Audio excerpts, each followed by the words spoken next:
Pope Leo ह्यांची निवड जगाला चकित करणारी ठरली। पोप लिओ ह्यांच्या निवडीने जगाचा ख्रिस्त सभेकडे पाहण्याचा दृष्टिकोन अगदी वेगळा झाला। आपण पाहतो की जगामध्ये तंत्रज्ञान आणि संगणक किंवा डिजिटल कल्चर या सगळ्या पार्श्वभूमीवर सगळ्या गोष्टी पूर्वग्रहित सांगितल्या जातात। वादळ कसं होणार आहे, भूकंप कसं होणार आहे, अशाच पद्धतीने जग विचार करत होते की पोप फ्रान्सिस यांच्या मरणानंतर दुसरे पोप कोण असणार आहेत, कुठून असणार आहेत, आणि असे तर्क वितर्क जणू काही अगदी तंतोतंत जगापुढे मांडण्याचा सगळ्या प्रसारमाध्यमाने प्रयत्न केला। परंतु ख्रिस्त सभा ख्रिस्ताची आहे आणि ख्रिस्त सभा पवित्र आत्म्याच्या साह्याने मार्गदर्शनाने पुढे नेत असतो। ह्याचं उत्तम उदाहरण म्हणजेच पोप लिओ। पोप लिओ ह्यांच्याद्वारे ख्रिस्त सभेने पुन्हा एकदा आपल्याला दाखवून दिलेलं आहे की या जगाच्या व्यवहाराप्रमाणे ख्रिस्त सभा चालत नाही, तर पवित्र आत्म्याच्या साह्याने आणि मार्गदर्शनाने ख्रिस्त सभा आज गेली 2000 वर्ष वाटचाल करत आहे। त्याचं उदाहरण आजच्या पहिल्या वाचनामध्ये आपल्याला पाहायला मिळते।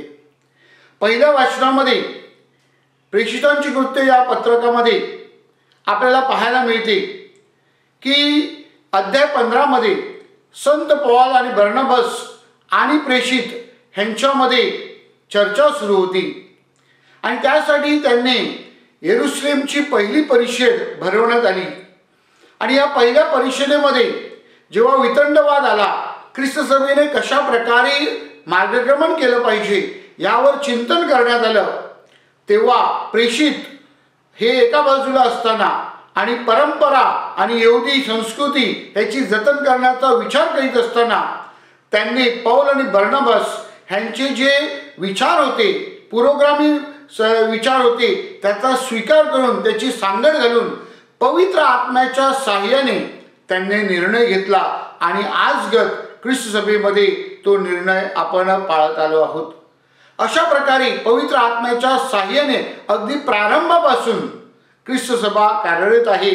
आणि म्हणून प्रभू येशू ख्रिस्त म्हणतो आजच्या शुभवर्तमानामध्ये की जग जसं चालते तसं ख्रिस्त सभा चालत नाही, जग जसं चालते तशी ख्रिस्ती श्रद्धा चालत नाही।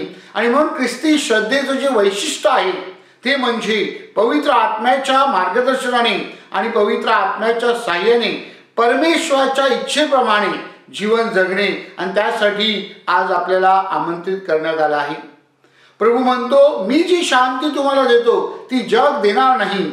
जगातली शांती ही बाह्य गोष्टीवर आहे, ज्या बाह्य गोष्टी आज आहेत आणि उद्या सुनामीसारखे पुरासारखे वाहून जातात, तशी शांती प्रभू येशू ख्रिस्त देत नाही।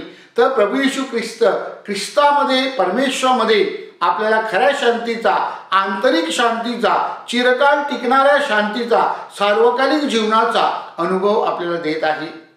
मात्र प्रभू येशू ख्रिस्त त्यासाठी सांगत आहे की तुम्ही माझ्या वचनाला तुमच्या जीवनामध्ये स्थान दिलं पाहिजे।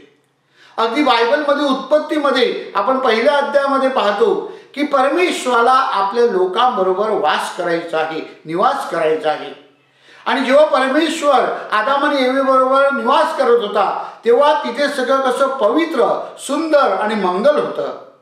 परंतु पाप जगामध्ये शिरलं आणि माणसाने परमेश्वराकडे पाठ केली आणि त्यांनी या खऱ्या शांतीचा, सुखाचा जणू काही त्याग केला।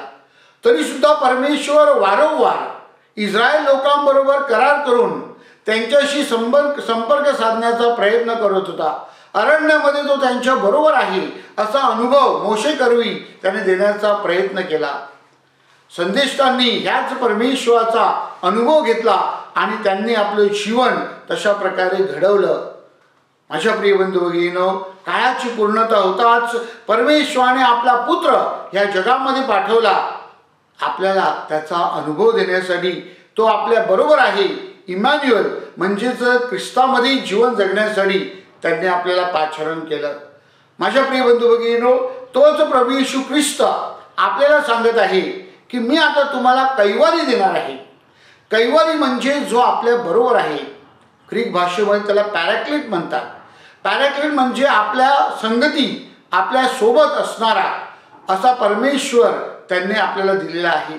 आणि म्हणून त्या परमेश्वराचा, पवित्र आत्म्याचा जोपर्यंत आपण स्वीकार करत नाही आणि त्याचा स्वीकार करण्यासाठी आपण जोपर्यंत प्रभूच्या वचनामध्ये, प्रभूच्या प्रेमामध्ये वाढत नाही, तोपर्यंत आपल्याला परमेश्वराचा अनुभव, पवित्र आत्म्याचा अनुभव येणार नाही. आणि म्हणून प्रभू येशू ख्रिस्त आजच्या शुभवर्तमानामध्ये आपल्याला सांगत आहे की जगाच्या व्यवहाराप्रमाणे जीवन जगण्याचा प्रयत्न करू नका. जगाच्या संकल्पनाप्रमाणे, योजनेप्रमाणे जीवन जगण्याचा प्रयत्न करू नका, तर ख्रिस्तामध्ये आपलं जीवन जगण्याचा प्रयत्न करा. जेव्हा आपण ख्रिस्तामध्ये जीवन जगतो तेव्हा निश्चितच आपल्याला परमेश्वराच्या प्रेमाचा अनुभव येतो आणि परमेश्वराचं प्रेम आपल्याला पवित्र आत्म्याचा अनुभव देतो आणि पवित्र आत्मा आपल्याला शांतीचा अनुभव देतो.